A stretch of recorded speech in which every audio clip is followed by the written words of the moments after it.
Hello, welcome to the Indie Ocean. This is Vampire Rage. This is the second game in my initial trinity of quick looks at decent Xbox Live indie games that I'm rubbish at. The original trinity, as I mentioned in the last video, will be all vertical shooters.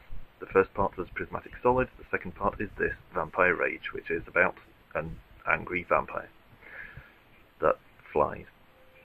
I'm not going on Rage difficulty because I am terrible at this, much like I'm terrible at all other vertical shooters. Bullet hell is not my thing. Anyway, a couple of attacks here. You can fling out sort of a mass of stuff or a big thick line of stuff, and you can make a sword fly around you in a circle. All very exciting. This is a much more vanilla kind of vertical shooter than Prismatic Solid is, but despite that, it's still pretty good. I mean, I like the background and the general presentation of it. The whole angry vampire thing, with him flying sort of over this weird, surreal landscape, looking all gothic and brooding over his girlfriend who's popped out to the shops or something, I don't know. It's all a bit Anne Rice. And there's nothing wrong with Anne Rice, but it is a little overdone. Anyway, while he's chasing his girlfriend to the shops, he gets headbutted by an enormous centipede. Bad luck. I do hate it when that happens. Happened to me only yesterday. 3 times. Anyway, this does get a bit bullet helly. It's not too bad at this point, but as you'll see, things do get busier. You'll also have noticed by the fact that I died very early on the first level, on the easiest difficulty setting, that I'm terrible at it.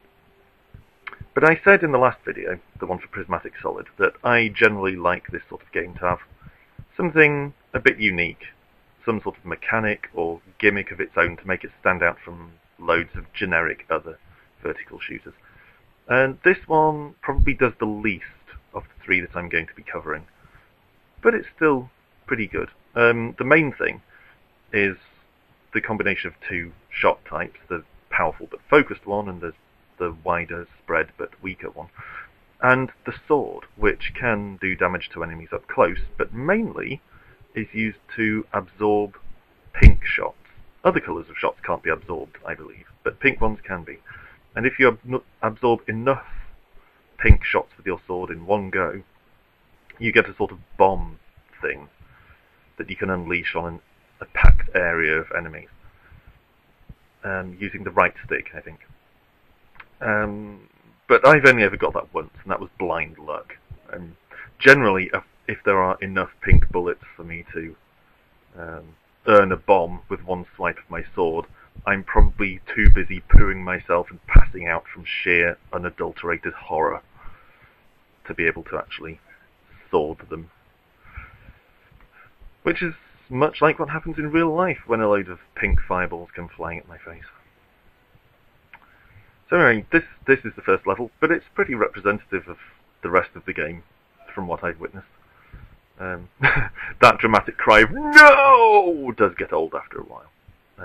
Oh, first boss. So as you can see, it is business as usual, as vertical shooters go.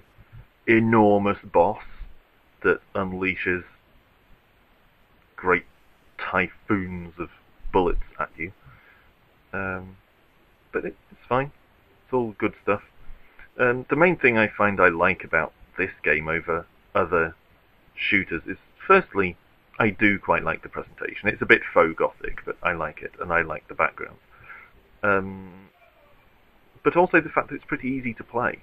It's not easy, not by any means. It's not as hard as some others. Like, if you've played Vorpal, that one's an absolute git. But, yeah, it's certainly challenging, and I would reckon that later on, beyond the point I've reached and regularly die at, it's probably pretty tough. But it's easy to get into. There are no complex mechanics to work out like there are in Prismatic Solid. And what mechanics there are very simple. You tap A for that sort of wide shot, or you hold it down for this narrow focused shot.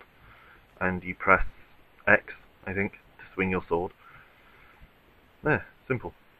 And there's a slight delay after you swing your sword, so you can't just spam it and absorb everything that comes at you. Yeah, it's all pretty good stuff. Would I recommend it as highly as Prismatic Solid?